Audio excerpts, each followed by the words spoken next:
jebakan, dan yang lainnya langsung melakukan ini. Find this fucker. Oh, stop.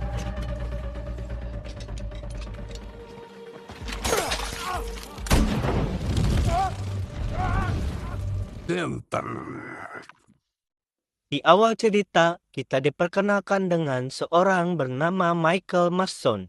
Beliau merupakan mantan marinir yang memilih bersembunyi dari dunia luar. Ia tinggal di rumah terbengkalai di sebuah pulau terpencil. Selama 10 tahun dia hanya hidup bersama dengan anjingnya dan tidak pernah keluar dari situ untuk kebutuhan sehari-harinya. Dia hanya mendapatkan suplai dari sahabatnya yang selalu datang bersama Jesse, keponakannya yang merupakan yang yatim piatu. Don't come up here again. Most people just say thank you.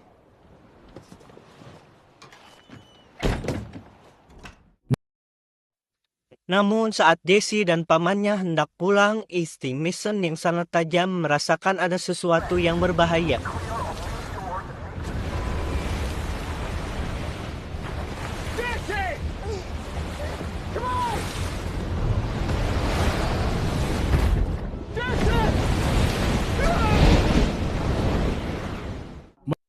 Melihat kejadian itu, Mason pun berusaha sekuat tenaga untuk menyelamatkan mereka.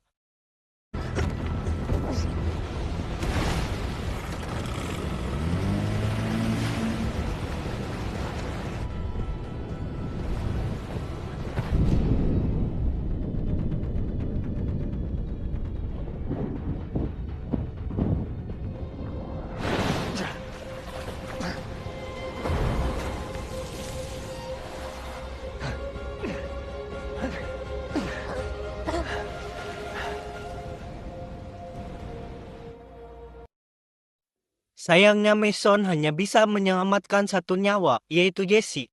Cool. He's dead. Mendengar itu, Jesse meminta Mason untuk mengantarkannya pulang.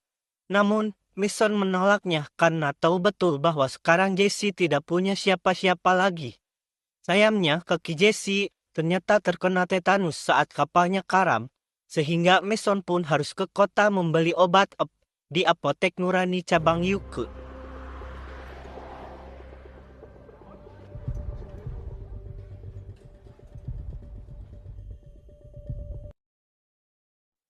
Selama berada di kota, diperlihatkan betapa waspadanya Mason sehingga selalu menghindari CCTV. Tapi, gara-gara TikToker tepayu yang live sembarangan, demi mawar wajahnya terekam kamera dan langsung kemunculan Mason di kamera langsung mengaktifkan radar canggih milik MI6 yang memperlihatkan bahwa ternyata Mason adalah buronan paling bahaya yang paling dicari di dunia. Malam harinya, saat sedang menikmati makan malam bersama Jesse, tiba-tiba insting Mason kembali merasakan bakal adanya bahaya yang mulai mendekat. Dan benar saja, terlihat pasukan kursus MI6 mulai mengepung tempat tersebut. Melihat itu, Mason yang sudah mempersiapkan segalanya, seperti jebakan dan yang lainnya, langsung melakukan ini. Find this fucker. Oh, stop.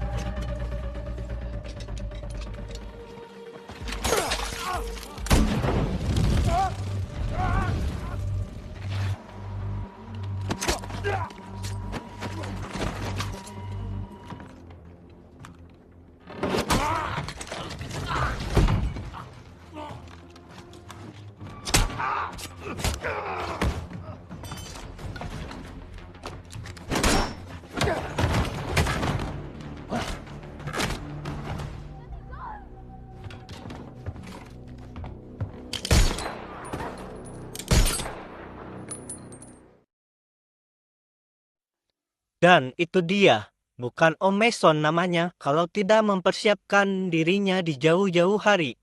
Hanya butuh waktu singkat bagi Mason untuk melumpuhkan pasukan elit itu sendirian. Namun, sayangnya anjing kesayangan Mason yang setia menemaninya selama 10 tahun harus menjadi korban dalam pertempuran itu. Menyadari bahwa tempat itu tak lagi aman, Mason pun memutuskan untuk segera angkat kaki bersama Jesse. Sementara di markas MI6, pemimpin mereka yang disebut saja namanya Nurul dibuat takjub dengan kemampuan Mason. Dia hampir tak percaya Mason mampu menaklukkan pasukan elitnya sendirian. Seolah-olah dia hanyalah pasukan amatir. Merasa ada yang tidak beres, Nurul pun menyelidiki mendalam secara rahasia, dan benar saja sebuah fakta mengejutkan akhirnya terungkap. Mason ternyata mantan anggota terbaik MI6 yang sengaja difitnah sebagai teroris oleh petinggi MI6. Seolah ada rahasia besar yang disembunyikan. Di sisi lain, kita diperlihatkan dengan petinggi MI6 yang bernama Manaket. Dia tampak ingin sekali menyiapkan Mason, hingga begitu mengetahui keberadaan Mason, Manaket pun langsung menggerakkan Panjul, salah satu anak buah terbaik yang digadang-gadang setara dengan Michael Mason. Di lain sisi, Mason dan Jesse sedang berusaha mengambil mobil warga untuk melarikan diri.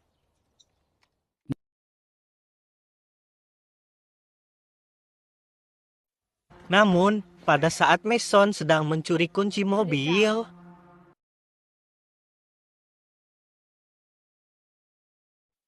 untung saja Jesse datang dan mencoba bernegosiasi dengan cara baik-baik dan mohon bantuan kepada bapak itu. Apalagi kondisi Mason saat ini sedang terluka akibat pertempuran di pulau tadi. Namun, sayangnya anak dari bapak tersebut diam-diam menelpon polisi dan inilah yang terjadi.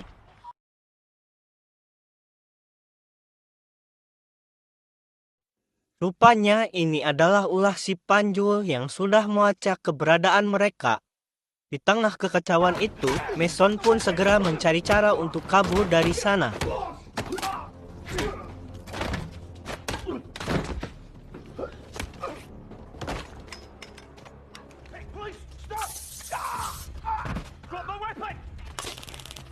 In the back. Keep your head down.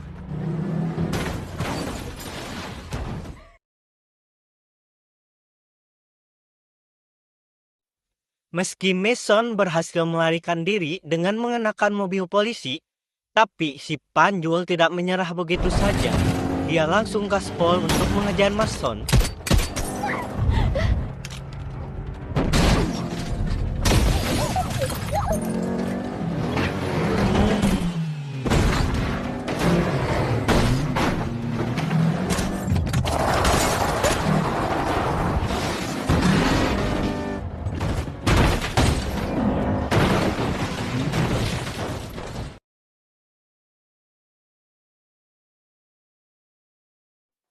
Dan berkat kemampuan mengemudinya, Mason lagi dan lagi bisa lolos dari kejaran si Panjul.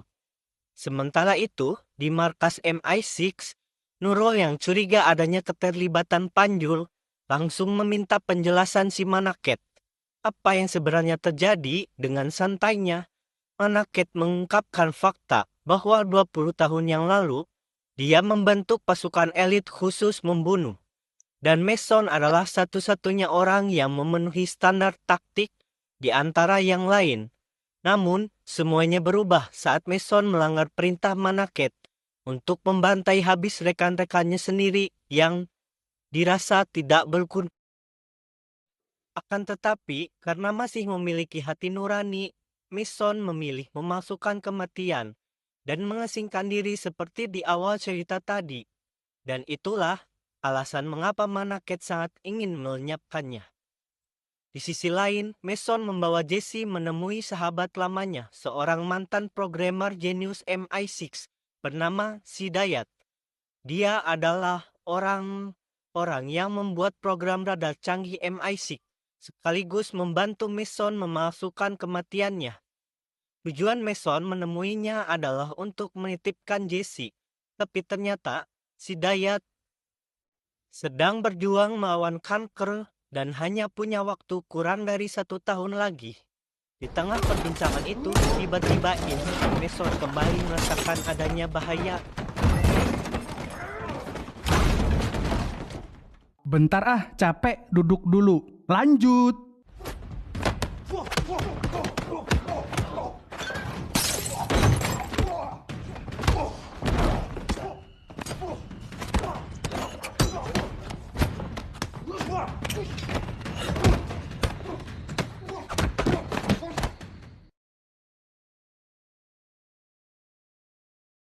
And go.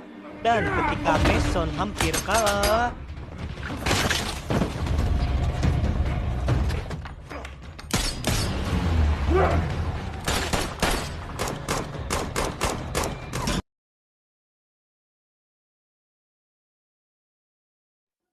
mereka pun akhirnya bisa lolos lagi dari kejaran si Panjul. Di malam harinya, Mason tampak bimbang memikirkan nasib Jesse. Dia sangat ingin menitipkan Jesse di tempat yang aman, tapi keadaan seolah tak memberinya banyak pilihan. Pada akhirnya, Mason membawa Jesse ke sebuah klub malam. Namun anehnya, kali ini Mason tidak lagi bersembunyi. Dia sengaja menunjukkan wajahnya tepat pada kamera CCTV seakan keberadaannya ingin diketahui. Dan benar saja pihak MI6 langsung mendeteksi keberadaannya dan langsung menerjunkan pasukannya untuk menangkap Mason hidup-hidup. Dan si Manaket langsung memerintahkan pasukan khususnya dan memberikan instruksi untuk segera membunuh Mason sekarang juga. Sementara itu, Mason menemui bos klub malam yang dulu nyawanya pernah dia ampuni. Mason meminta identitas baru dan jalur pelarian untuk Jesse, dan sebagai gantinya Mason berjanji akan menghabisi Manaket. Namun, jika si botak menolak, tempat itu akan segera digerebek karena ternyata Mason sengaja sedang memancing MI6 untuk mengepung lokasi itu.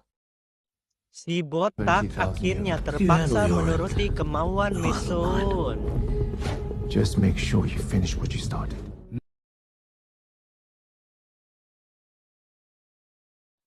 Namun ketika Mason dan Jesse akan keluar, para anak buah Manaket mulai menyerbu tempat tersebut.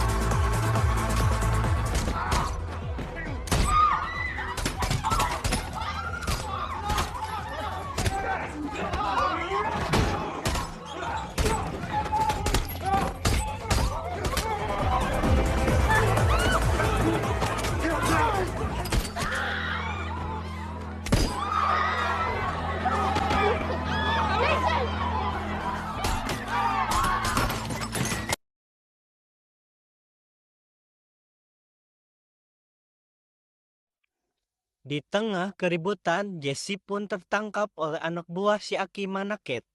Mason langsung meminta bantuan temannya untuk melacak keberadaan Jesse.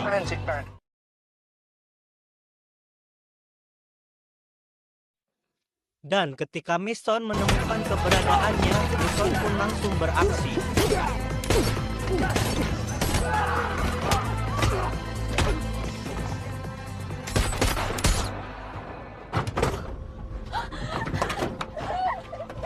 I got you.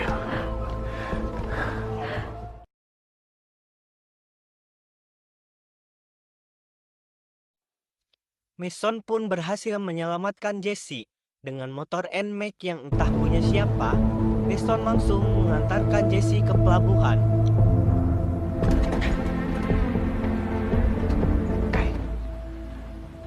You're gonna be okay.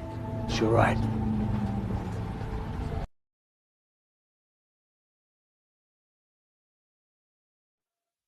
Disinilah momen perpisahan terjadi.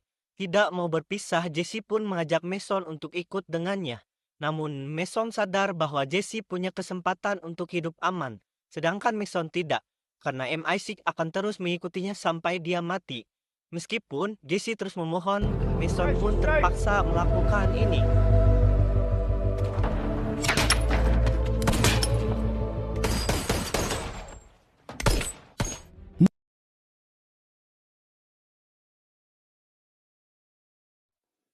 Namun rupanya pertarungan tadi belum berakhir. Panjul tiba-tiba muncul dan terjadilah duel Mason versus Panjul.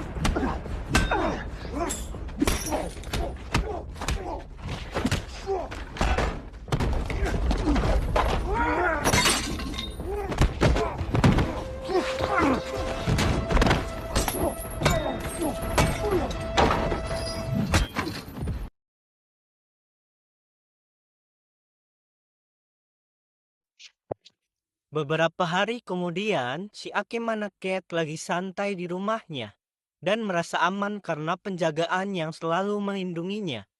Akan tetapi,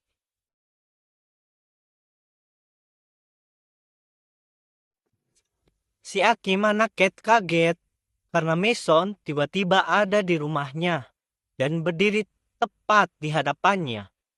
Namun, si Akimanaket berusaha tetap santai. Dan parahnya lagi, si Akimanaket malah menyalahkan Mason karena tidak punya hati nurani dan dia tidak mau menuruti perintah atasannya. Dan si Akimanaket ini berusaha membujuk Mason untuk bekerja sama lagi dengannya dan untuk That's not gonna menguasai dunia ini. Akan tetapi,